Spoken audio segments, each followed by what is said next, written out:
14వ శతాబ్దంలో నిర్మించబడినటువంటి వేణుగోపాల స్వామి ఆలయం రాజమండ్రిలో పెద్ద రోడ్డు మీదే ఉంటుంది. 11వ శతాబ్దం అని విన్నాను. సరే, ఎప్పుడైనప్పటికీ కూడా ఆ దేవాలయాన్ని తుగ్లక్ గారి టైంలో, తుగ్లక్ అంటే పిచ్చోడు అని అర్థం కదా, పిచ్చి తుగ్లక్ అంటారు. మన దౌర్భాగ్యం ఏంటంటే 70 ఏళ్ళు ఆడి పేరు మీద రోడ్డు ఉంది తెలుసా. ఈ మధ్య మార్చారు. ఢిల్లీలో తుగ్లక్ రోడ్డు ఉండేది. అంటే వాడి వారసులే కదా పరిపాలించారు మనని స్వతంత్రం వచ్చిన తర్వాత కూడాను. అయితే 70 ఏళ్ళు అలా భరించాం. ఇది 1100 ఏళ్ళు, దాదాపు 1000 ఏళ్ళ నుంచి ఆ దేవాలయం పెద్ద మసీదుగా పిలువబడుతూ మారిపోయింది. నేను ఆ లోపలికి వెళ్ళాను, రేహాలు తెచ్చుకున్నాను కూడా. పెద్ద గుమ్మం, శిల్పాలు, చెరువు అన్నీ ఉంటాయి. ఇలా వేల దేవాలయాలు మసీదుగా మార్చబడ్డాయి. ధర్మపురి ఎన్ని ఊర్లు ఎన్ని చెప్తాం. ఇక్కడ దురదృష్టకర విషయం ఏంటంటే గుళ్ళు మసీదులుగా మార్చబడ్డవి ఎన్నైనా చూపించగలం, కానీ ఎక్కడైనా మసీదు గుడి అవుతుందా? నెంబర్ 1 అంటే మన పూర్వీకులను అవమానించి మన ధర్మాన్ని నాశనం చేసినటువంటి వాడిని బయ్య అనేవాడు కుయ్యా కాదా? వాడి నోట్లో ఉయ్యద్దా? సో ఇక్కడ కంక్లూషన్ ఏంటంటే ఈ దేశానికి ముస్లింలు ప్రమాదం కాదు, ఈ దేశానికి క్రైస్తవులు ప్రమాదం కాదు, హిందూ రూపంలో ఉండే గాండుగాడు చాలా ప్రమాదం.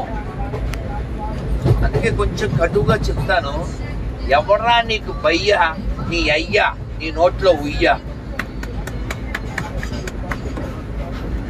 వీళ్ళ సాధువులానే ఉండలేను, అలా ఉందామని ఉంటుంది. స్వామి నరసింహంలాగా ఉండాలి స్వామి, అది దాని వేరే ఆప్షన్ లేదండి. అది ఎప్పుడు ఈ సమస్యల పరిష్కారం అంటే కొన్ని నెలల్లో అవుతాయి, కొన్ని సంవత్సరాల్లో అవుతాయి. నువ్వు మేలుకోవట్లే, అబద్ధాలు ఆడతావు. నువ్వు ప్రపంచంలో నాకు తెలిసి అబద్ధాలు ఆడడంలో పోటీ పడితే ఇందులో ముందు వస్తారేమో. అందులో పెద్ద అబద్ధం ఒకటి చెప్పండి. సెక్యులరిజం, అన్ని మతాలు సమానం, అన్ని మతాలు ఒకటే అని చెప్తాడు వీడు. ఎంత దొంగండి వీడు. మన పూజ మనం చేసుకుంటున్నాం, ఆడు పూజ ఆడు చేసుకుంటున్నాడు అంటారు. ఎవరి దేశం అమ్మేది? హిందువుల దేశం, అందరూ సమానం అయితే అవరు. వాయిస్ సెట్ వస్తే తిరగాలి సహజంగా. మన గురువు గారు ఒక వీడియోలో చెప్పారు, ఎవరు ఎక్కువ మెజారిటీగా ఉంటే వాళ్ళదే. అలాంటప్పుడు మన భారతదేశంలోని ఎక్కువ మెజారిటీ ఎవరున్నారు? నేను ఎందులోనైనా ఉన్నాను అనే చెప్పే మన ధర్మం ఎక్కడది? రాళ్ళలో దేవుడు ఉండడు, రాళ్ళను పూజించేవాడిని రాళ్ళతో కొట్టి చంపేయండి అనే ధర్మం ఎక్కడది? వాళ్ళ ధర్మం అనే పదం వాళ్ళ ధర్మం కాదండి, వాళ్ళు మధ్య లేనాడు పుట్టిందే మతం. గుర్తుపెట్టుకోండి, ప్రపంచ వినాశనం కోసం, ప్రపంచాన్ని ఆక్రమించడం కోసం కొన్ని పుట్టాయి. They want to rule. If it is not possible, they want to ruin the brain of brain. అర్థమైందా లేదా? కొన్ని విషయాల్లో ఆంగ్లం వస్తే మీరు ఈజీగా పట్టుకుంటారు. మీరు గమనించవచ్చు, మన వాళ్ళు ఆ మధ్య ఉదయనిధి స్టాలిన్ ఏదో వాగితే, హిందూ డెంగ్యూ వాడు వాగితే వాడిని ఏమన్నారంటే చాలు వాడిని వీళ్ళంటి వాళ్ళని బోలు మందిని చూసాం, వీడు ఏం పీకుతాడు అని ఏదో వాగారు. హిందూ ధర్మాన్ని ఏం చేయలేడు వీడు అని ఏదో వాగారు. కానీ మీరు గమనించండి, 200 ఏళ్ల క్రితం హిందూ రాజు చేత పరిపాలించబడేది ఆఫ్ఘనిస్తాన్. ఇప్పుడు ఒక హిందూ లేడు. 200 ఏళ్ళే. ఎందువలన? వాళ్ళు వాళ్ళ యొక్క పెంపకాన్ని పెంచుకుంటున్నారు. వాళ్ళకి తెలుసు ఎలా ప్రపంచాన్ని ఆక్రమించాలో. వాళ్ళకు స్ట్రాటజీ ఉంది. వాళ్ళకి మతం ఒకటే ప్రధానం. మీరు కావాలితే 100 మంది హిందువులు ప్రశ్నించండి, నీకు దేవుడు, దేశము, మతము ముఖ్యమా, నీ కుటుంబము, ఉద్యోగం ఇవి ముఖ్యమా అని అడగండి. 98 మాత్రం ఇదే వస్తుంది. ఇంకా మనకు ఉపన్యాసం ఇస్తారు, ఏంట్రా ఇంకా 2024లో ఇంకా మతం అంటా ఉంటారు. వాడు అనొచ్చు, వీడు అనకూడదు. ఇప్పుడు లండన్ లో 3000 పైన మసీదులు ఉన్నాయి. మన దేశంలో 4 లక్షల పైన మసీదులు ఉన్నాయి. అయినా రోడ్డు మీదకి వచ్చి వాళ్ళు నమాజ్ చేస్తే మన ఎదవ వాళ్ళ మసీదులో వాళ్ళు చేసుకోవచ్చు కదా అంటాం. ఏంటి బ్రో, ఏంటి ప్రాబ్లం ఏంటి? వాళ్ళ నమాజ్ వాళ్ళు చేసుకుని నీకేంటి ప్రాబ్లం? ఈ ఎదవ వాళ్ళ తరపున మాట్లాడతారు. హిందువులే మాట్లాడుతున్నారండి. నేను చెప్పి ఎదవ హిందువులు అనుకోండి. తోకున్న ప్రతీది సింహం అవదుగా, కుక్క కూడా తోకుంటది. బుట్టెట్టుకున్న ప్రతి వాడు హిందూ అవడుగా. మనకు ఆ మధ్య ఒక ఆయన భయంకర హిందూ ఒక ఆయన ఉండేవాడు. ఆయన మంచం మీద ఉండి చాదర్ పంపించాడు జైపూర్కి. కానీ రాములూరికి ఓ గొడ్డ పంపించలేకపోయాడు, ఓ పండు పంపించలేకపోయాడు. భయంకర హిందూ. 10 ఏళ్ళు సీఎం గా ఉండి ఒక్కసారి భద్రాచలం రాలేకపోయాడు. భయంకర హిందూ. మన డబ్బులతో యాదాద్రి గుడి కట్టి రోజు ₹1 కోటి సంపాదించాడు. భయంకర హిందూ. ఇంత ఏదైనా అబద్ధం ఉంటే చెప్పండి. అక్షర సత్యాలండి మీరు చెప్పింది. మరి ప్రతి తాగుబోతుడు మాట్లాడితే ఎలా రా? అవునా? కాబట్టి హిందువులు వేరు, గాండూస్ వేరు. ఇంకా మీకు వివరం చెప్తాను. ఎవరైతే ఓం అశాంతిని ఫాలో అవుతారో ఏమన్నాను? అశాంతి అశాంతి బ్రహ్మ రాక్షస కుమారీస్, బ్రహ్మ రాక్షసి కుమారీస్ వాళ్ళు హిందువులు కాదు. రాసుకోండి. వాళ్ళు అలా కనపడతారు. ఇంకా బాగా చెప్పాలంటే వారు గొర్రెల వలె కనపడుతూ వాస్తవునికి వారు తోడేళ్ళై ఉన్నారు. ఈ వాక్యం ఇప్పుడు సరిపోద్ది. నెంబర్ 1. అలాగే ఈ ప్రేత సిద్ధాంతం తెలుసా?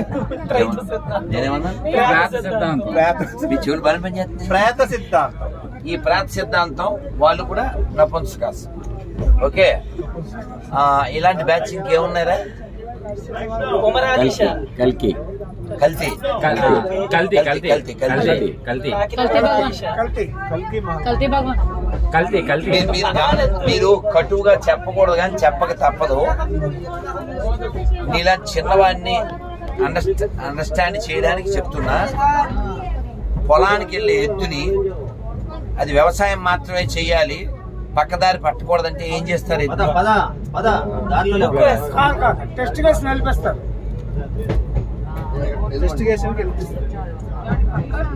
సో అందులోకి వెళ్ళి హిందువులందరూ అదే చూడటానికి ఎద్దులు, కానీ వర్క విషయంలో మొద్దులు. అబ్బా ఏం చెప్పారు గురుగారు.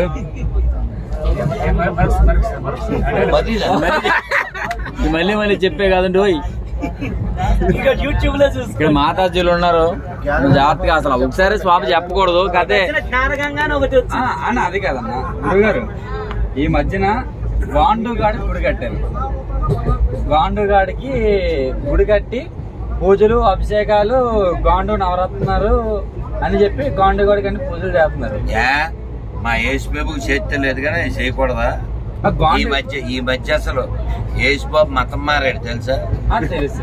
సుప్రభాతం, సూర్య నమస్కారాలు, సహస్రనామ, బతుకమ్మ బతుకమ్మ ఉయ్యాలో, ఎండుసేపు అయిన శవం ఉయ్యాలో, 2 చెక్కల మీద ఉయ్యాలో, 3 మేకుల వాడు ఉయ్యాలో. మరియమ్మ కొడుకు ఉయ్యాల, ఎవడికి పుట్టాడో తెలియదు ఉయ్యాలో, వాడిని ఎక్కడ తీసుకెళ్ళి ఉయ్యాలో, వాడి మొహం మీద బాగా ఉయ్యాలో. ఈ ఉయ్యాలు వేరు, ఆ ఉయ్యాలు వేరు. మనం ఉయ్యాల వేరు. నేను ముందు చెప్పిన ఉయ్యాల వేరు, అది ఊసే ఉయ్యాల వేరు. విషయం ఏంటంటే మనం ధర్మాన్ని అవలంబించకపోతే ఇవన్నీ అనర్థాలు వస్తాయి. మనం చదవకపోతే ఇన్ని అనర్థాలు వస్తాయి. అందుకని చదవండి. ఇలాంటి పెద్దల దగ్గరికి వెళ్ళి నేర్చుకోండి. నేర్చుకున్న విషయాల్ని మన పిల్లలకి చెప్పండి. అప్పుడు ఏదన్నా మార్పు వస్తుంది. అది ఏమీ రాదు. గుర్తుపెట్టు. అర్థమై. జై శ్రీరామ్. జై శ్రీరామ్. జై శ్రీరామ్. జై శ్రీరామ్. జై శ్రీరామ్. జై శ్రీరామ్. మీ మనస్సు ఎప్పుడు కూడా ఏం ఆలోచించాలో తెలుసా? నేనేం చేయగలను అని ఆలోచిస్తూ ఉండాలి. ఉదాహరణకి నేను మాట్లాడుతున్నాను, ఓపిక లేదు, మైక్ ఉండాలి, ఎక్కడుంది అని వెతుకుండాలి. అలాంటి ఆలోచన ధర్మాన్ని ముందుకు తీసుకెళ్తుంది. ఉదాహరణకి పట్టాల మీద నడుస్తూ ఎప్పటికి వెళ్ళగలం, రైలు ఎక్కితే ఎప్పటికి వెళ్ళగలం, తేడా ఉంది కదా. ఇంకా నెక్స్ట్ లెవెల్ ఏం చేయగలం. మొన్న ఎవరో ఒక సాధు కాశీలో ఉంటాడు, తెలుగు ఆయనే, గురూజీ నన్ను ఏం చేయమంటారు అన్నాడు. ఏం చెప్పాను చెప్పనా, నాకు హెలికాప్టర్ ఇప్పించు అని అన్నాడు. అతను పాప కళ్ళు తేలేసాడు. గురూజీ నేను బడ్జెట్ పద్మనాభాన్ని అన్నాడు. చెప్పాను, నా లెవెల్ ఆఫ్ థింకింగ్ చెప్పాను. అర్థమైందా? ఇప్పుడు మీరు భోగిల్లో ఉండలేక వచ్చేస్తున్నారు కదా, అలా చాలా గ్రామాలు ఉన్నాయి కదా, చాలా స్థలాలకు వెళ్ళాలి కదా, ఎలా వెళ్ళగలం కదా. కానీ మన బతుకి రైలు ఖర్చుకే దిక్కులేదే, అవునా? పరధర్మాలు పరిగెడుతున్నాయి, మన ధర్మం కొనారెళ్తుంది. మనకి బోల్డ్ డబ్బు ఉంది దేవాలయాల నిండా.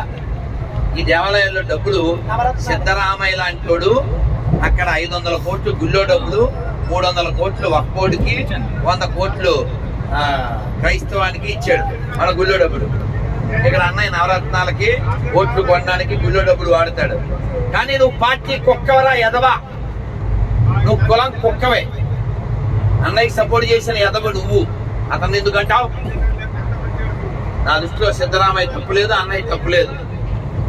ఈ సనాతన ధర్మాన్ని నాశనం చేసేవాడు చేయడం వాడి ఉద్దేశం, వాడు కరెక్ట్. ఎందుకంటే వాడు అందుకే వచ్చాడు. నువ్వేం చేస్తున్నావు? ఓ మసీదు గోడ మీద నువ్వు జై శ్రీరామ్ రాజు చూడు.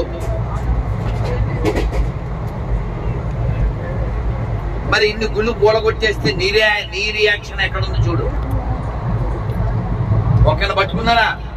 రథం కాల్చినోని పట్టుకోలేని పోరంబోకేదవా చచ్చి అద్దాలు పగిలితే 10 రోజులు మన తల్లుల్ని జైల్లో పెట్టిన పోరంబోకి నువ్వు కులము పార్టీ అంటారా? పోరంబోకేదవా.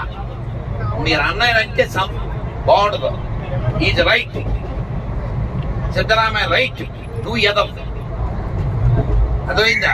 They are right. ఎందుకంటే దే హ్యావ్ ఎయిమ్. ఏం తగ్గట్టు వాళ్ళు పనిచేస్తున్నారు. నువ్వేం చేస్తున్నావురా? ఇప్పుడు పినరయ్ విజయ్ కేరళ ముఖ్యమంత్రి, అతను డబ్బులు గుళ్ళో డబ్బులు, అయ్యప్ప స్వామికి ఎన్ని డబ్బులు వస్తాయి? కోట్ల డబ్బులు. అక్కడ అన్నం పెట్టడం, నీళ్లుండవు, ఫెసిలిటీస్ ఉండవు, పార్కింగ్ ఉండదు. పట్టుకెళ్లే వాళ్ళు డబ్బులు వేయడం మానరావు. లోకల్ గా ఉండే వాళ్ళు గుళ్ళని డెవలప్ చేయరు. చివరికి అయ్యప్ప స్వామి గుడి పక్కనే ఒక చిన్న దర్గా వచ్చేసింది, నిన్న ఫోటో పెట్టారు. అలాగే కేరళలో పూర్ణా నది, శంకర్ల వారి అమ్మ కోసం తీసుకొచ్చిన పూర్ణా నది, ఇప్పుడు దాని పేరు పూర్ణా నది కాదు, పెరియార్ నది. కూతుర్ని పెళ్లి చేసుకున్నాడు ఆడి పేరు మీద. అలాగే తమిళనాడు, తమిళం మంత్రాలు తమిళంలో చదవాలంటాడు వీడు స్టాలిన్. వీడి పేరు ఎక్కడదండి? వీడు రష్యా పేరు పెట్టుకుంటాడు. వీడికి తమిళంలో మంత్రాలు కావాలి. తమిళంలో నమాజ్ వద్దా? అడగరా ముద్ద. కాబట్టి ఈ దేశం పాడైతే, ఈ దేశం ముక్కలైతే స్టాలిన్ తప్పు కాదు, పినరయ్ తప్పు కాదు, జగన్ తప్పు కాదు, లేకపోతే సిద్ధరామయ్య తప్పు కాదు. నీ తప్పు పార్టీ కుక్క, నీ తప్పు కులం మనం తినే కుక్క. అదవుతుందా?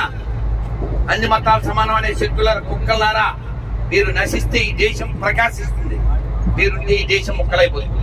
జై శ్రీరామ్. స్వస్తి.